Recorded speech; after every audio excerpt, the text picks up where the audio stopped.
Hola a todos, espero que estén bien.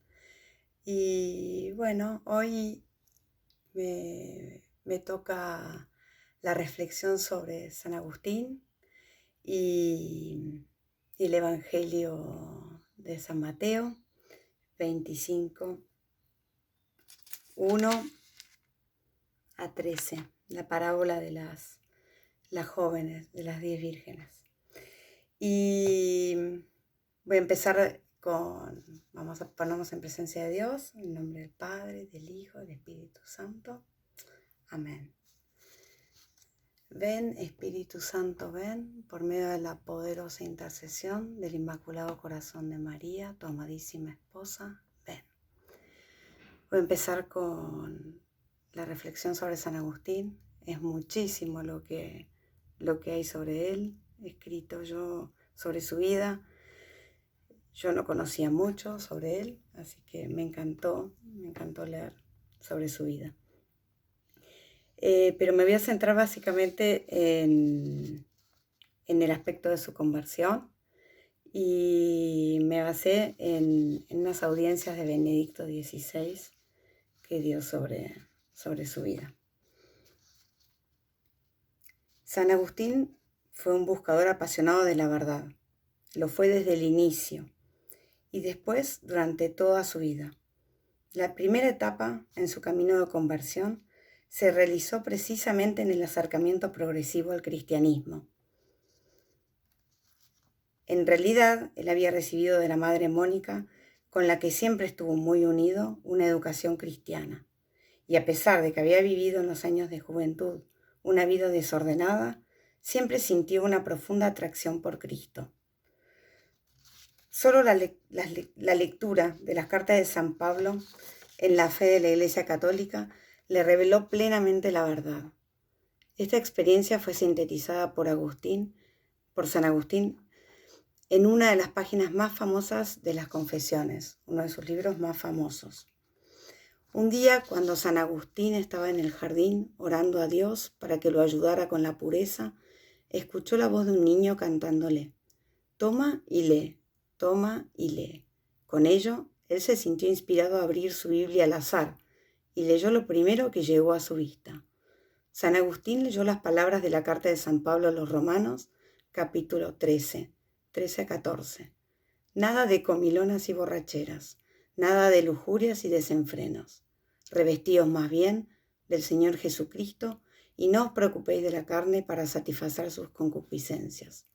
Este acontecimiento marcó su vida y a partir de ese momento en adelante él estuvo firme en su resolución y pudo permanecer casto por el resto de su vida. Esto sucedió en el año 386. La fe en Cristo le hizo comprender que Dios no estaba tan alejado como parecía. Se había hecho cercano a nosotros, convirtiéndose en uno de nosotros. En este sentido, la fe en Cristo llevó a su cumplimiento la larga búsqueda de San Agustín en el camino de la verdad. Solo un Dios que se ha hecho tocable, uno de nosotros, era en último término un Dios al que se podía rezar, por el que se podía vivir y en el que se podía vivir. Cuando San Agustín escribió en una carta, dictada poco tiempo después de su conversión: «A mí me parece que hay que conducir de nuevo a los hombres a la esperanza de encontrar la verdad que es Cristo, Dios verdadero, a quien se dirige una de las oraciones más hermosas y famosas de las confesiones. Tarde te amé, hermosura tan antigua y tan nueva, tarde te amé. Y he aquí que tú estabas dentro de mí, y yo fuera, y fuera te buscaba yo, y me arrojaba sobre esas hermosuras que tú creaste. Tú estabas conmigo, mas yo no estaba contigo. Me mantenían lejos de ti aquellas cosas que si no estuviesen en ti, no existirían. Llamaste y gritaste, y rompiste mi sordera, brillaste y resplandeciste, y ahuyentaste mi ceguera. Exhalaste tu fragancia, la respiré, y suspiro por ti. Te gusté y tengo hambre de sed y sed de ti. Me tocaste y me abracé en tu paz».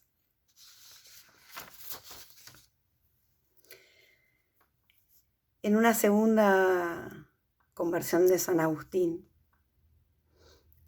Benedicto XVI nos dice así: es un camino que hay que recorrer con valentía y al mismo tiempo con humildad, abiertos a una purificación permanente, algo que cada uno de nosotros siempre necesita.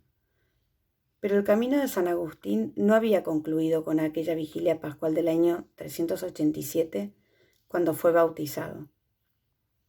Al regresar a África, fundó un pequeño monasterio y se retiró en él, junto a unos pocos amigos, para dedicarse a la vida contemplativa y de estudio.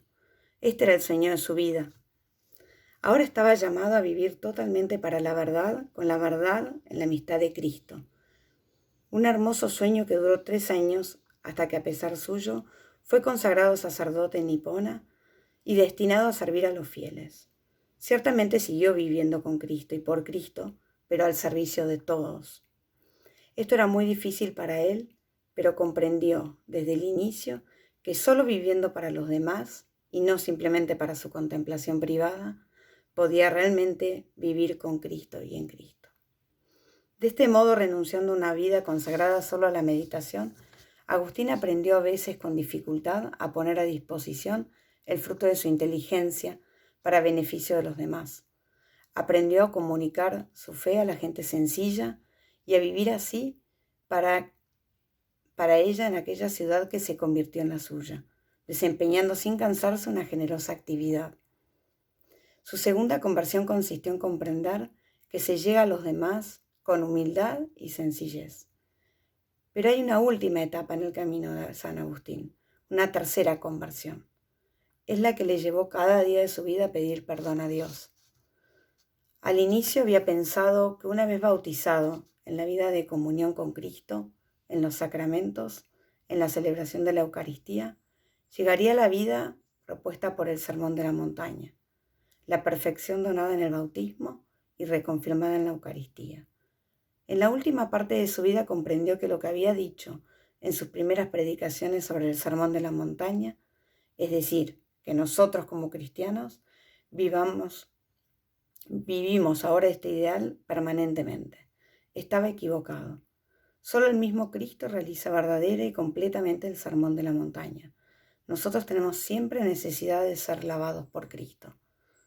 Hasta el final necesitamos esta humildad que reconoce que somos pecadores en camino, hasta que el Señor nos da la mano definitivamente y nos introduce en la vida eterna.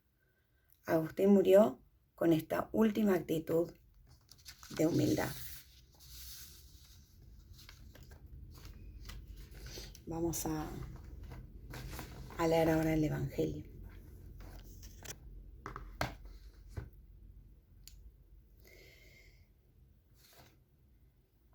Evangelio según Mateo, capítulo 25. Por eso el reino de los cielos será semejante a 10 jóvenes que fueron con sus lámparas al encuentro del esposo. 5 de ellas eran necias y 5 prudentes. Las necias tomaron sus lámparas, pero sin proveerse de aceite, mientras que las prudentes tomaron sus lámparas y también llenaron de aceite sus frascos. Como el esposo se hacía esperar, les entró sueño a todas y se quedaron dormidas. Pero a medianoche se oyó un grito: «Ya viene el esposo, salgan a su encuentro». Entonces las jóvenes se despertaron y prepararon sus lámparas. Las necias dijeron a las prudentes: «¿Podrían darnos un poco de aceite? Porque nuestras lámparas se apagan». Pero éstas le respondieron: «No va a alcanzar para todas. Es mejor que vayan a comprarlo al mercado». Mientras tanto llegó el esposo. Las que estaban preparadas entraron con él en la sala nupcial y se cerró la puerta. Después llegaron las otras jóvenes y dijeron: «Señor, Señor, ábrenos». Pero él respondió: «Les aseguro que no las conozco. Estén prevenidas porque no saben el día ni la hora». Palabra de Dios. Gloria a ti, Señor Jesús. En este Evangelio, el Señor nos pide que estemos preparados. ¿Y qué significa para Él que estemos preparados? Él nos pide que vivamos la palabra de Dios todos los días. El Señor está con nosotros todos los días. Está en nosotros descubrirlo, en nuestra familia, en nuestros hijos, en nuestros amigos, en nuestra comunidad, en nuestro trabajo. Nos pide crecer día a día en el amor, en el perdón y en la reconciliación. La lámpara es nuestro corazón, es nuestra fe, y el aceite, el amor del Señor. Tenemos que mantener y alimentar la lámpara todos los días. A eso llama el Señor estar precavidos, estar preparados todos los días, no el día que nos encontramos que estamos, que ya llegamos al punto de estar ya sin el aceite, como las vírgenes necias. Y nos pide que tengamos confianza en Él. Las necias, en lugar de ir en su encuentro, en lugar de tener la confianza en Él, de saber que Él es la luz, y que si hubiesen corrido hacia Él, Él las iba a iluminar para que ellas llegaran a Él. Ellas se fueron y tuvieron que hacer a último momento lo que no estaban preparadas. Eso es lo que nos pide el Señor hoy. Que estemos preparados todos los días. Que amemos siempre, que crezcamos en el amor. Que confiemos en Él, que confiemos en su misericordia. Que si nuestra lámpara se apaga, salgamos corriendo a su encuentro y no dejemos nunca que nuestra fe se apague. Y que si eso pasa, tengamos la confianza para salir corriendo hacia Él y que Él nos vuelva a iluminar.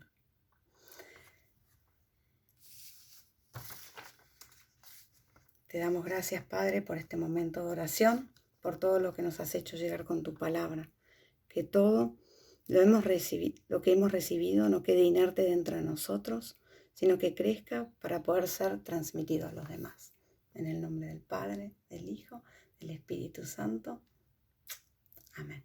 Que sigan bien.